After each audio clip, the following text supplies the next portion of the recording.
do not be afraid. Heaven is satisfied. Bakit ko po nasabi yan? Tignan nyo kung nagsishare tayo ng Word of God at mayroong tumanggap, pinatanggap ng Panginoong Kristo. Pag pinag-pray natin sila, sabi natin, libo-libong anghel na nagsasaya. So, heaven is satisfied, no? Kasi, na-atone tayo sa ating kasalanan, hindi lang yun, hindi lang sa atin. Ang Panginoong Jesus namatay para sa lahat. Nasabi niya sa 1 John 2:2, He is the atoning sacrifice for our sin, and not for ours only, but also for the sins of the whole world. Amen?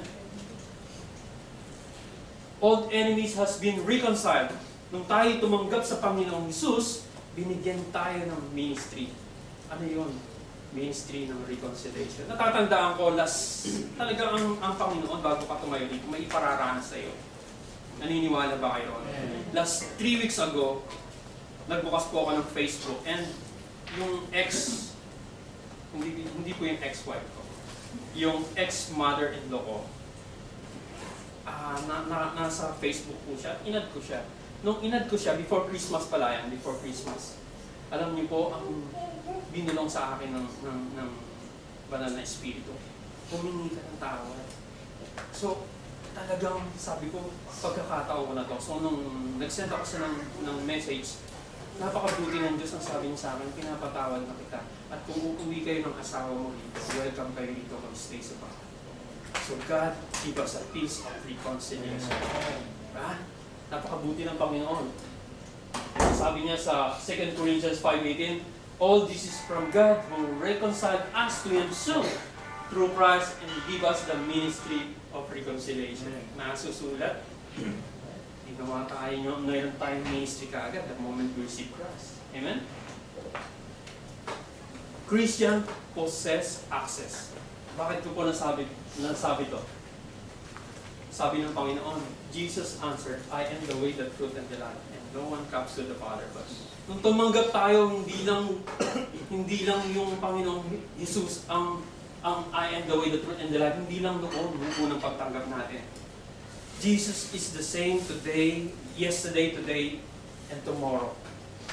Iisa lang ang Panginoon. So, kahit sa Christian living natin, sa ating paglago sa pagiging Kristiyano natin, siya pa rin yung daan patungong sa Ama.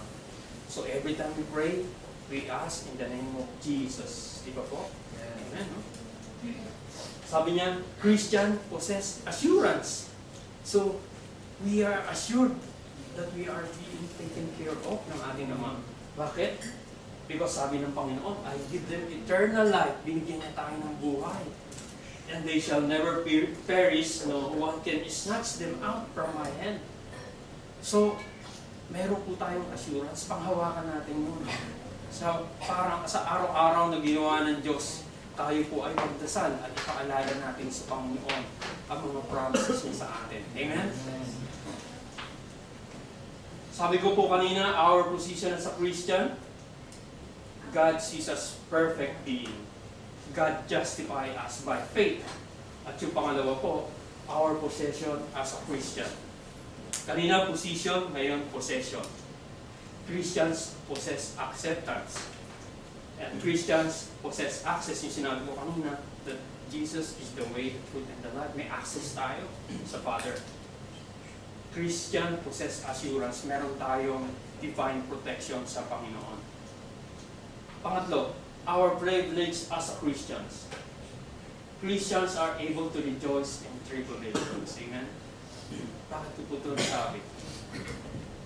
Alam niyo po, itong tribulation, ibinibigay ito sa atin ng Panginoon para tayo ay makasa.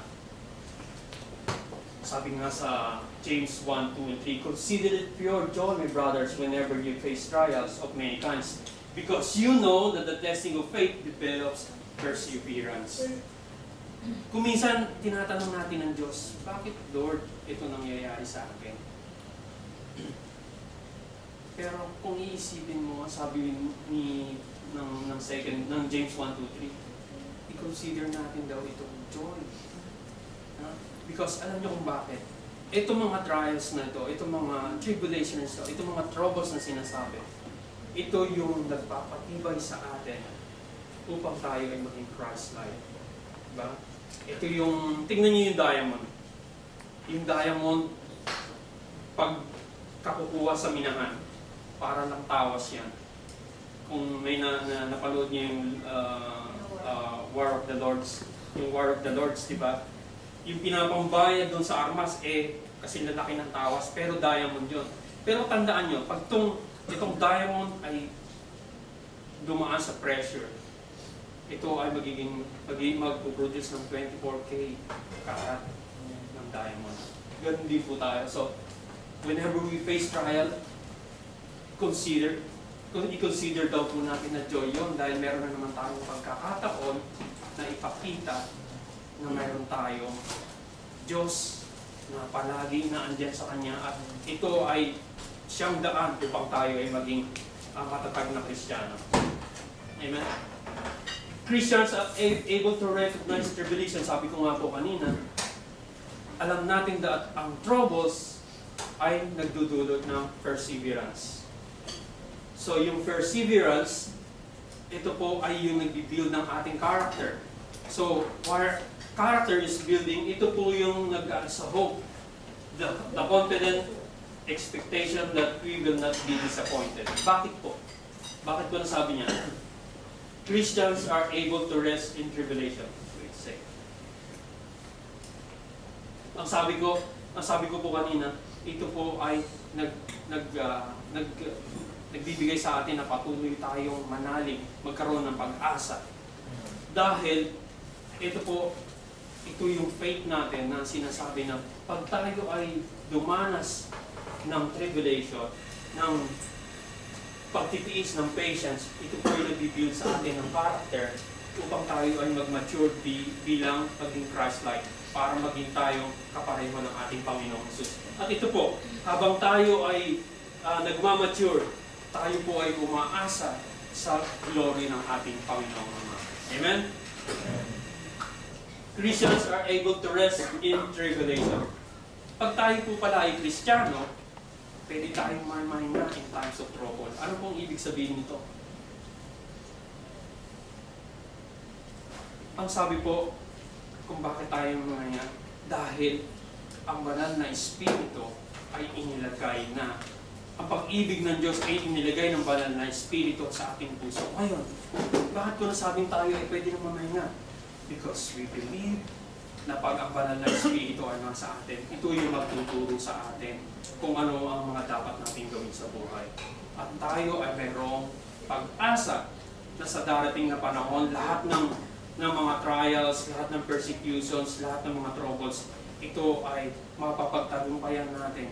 At it will come to pass. Hindi lahat po ng buhay ng Kristiyano ay maalon. Darating at darating ng araw, makakasama natin ang Panginoon. At sa Diyos, sinasabi niya na ang pag-ibig ay laging nagpoprotekta. Sa 1 Corinthians, sabi niya, it always trusts, it always hope, it's always persevere. Kaya tayo po ay manalig sa Kanya. Ang sabi po, can we rejoice in times of troubles? Summary ko lang po, yes, we can rejoice in times of trouble. Bakit? Because we know our position before God. God sees us as a perfect being.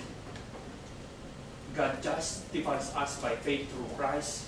So, nung tinanggap natin ang Panginoon, naging anak tayo ng Diyos. Sabi sa John 1:12, to those who believe in His name, to them He gave the right to become children of God. Alam natin kung anong tayo sa Panginoon. Alam natin kung anong posisyon natin sa Panginoon. Alam natin kung anong relasyon natin sa Panginoon. We know our possession. Sabi niya, we possess acceptance.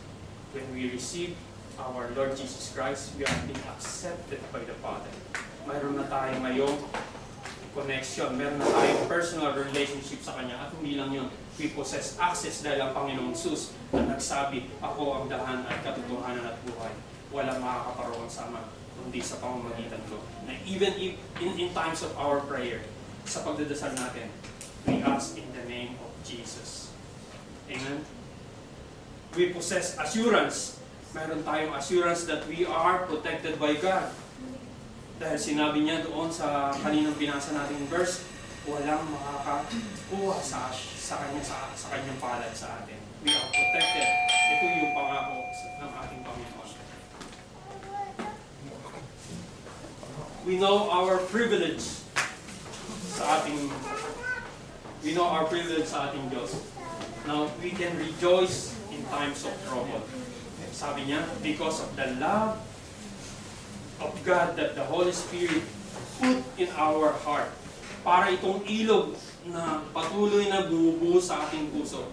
We can hope na someday ay aanilin tayo ng tagumpay.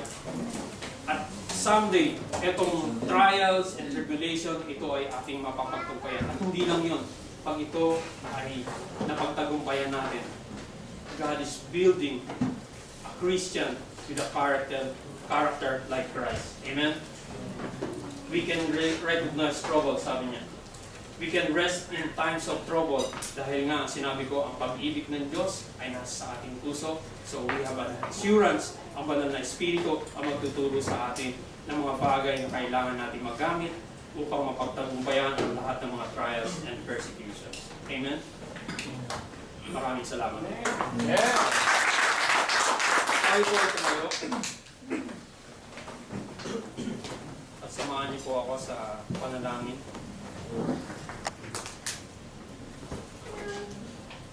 Hallelujah, Lord. Panginoon, maraming salamat po, Panginoon o God, sa iyong salita sa gabing ito, O God. That Lord, tunay nga, O Diyos, na napapanahon ng iyong salita, Panginoon. In times of trouble, O God, we can still rejoice, Panginoon, O God. Dahil alam po namin, Panginoon, na may Diyos kaming buhay, O God, na handang tumingin sa amin sa bawat oras. We are being assured of, O God. Dahil alam namin, Panginoon, O God, ang stand namin sa iyo, Panginoon. Kami po ay iyong mga anak, Panginoon. And we know our possession, O God, that we have an access, O God, to you, O God, sa pamamagitan ng aming pamamagitan ng aming Diyos at ang Panginoong Jesus. Lord, salamat po, Panginoon.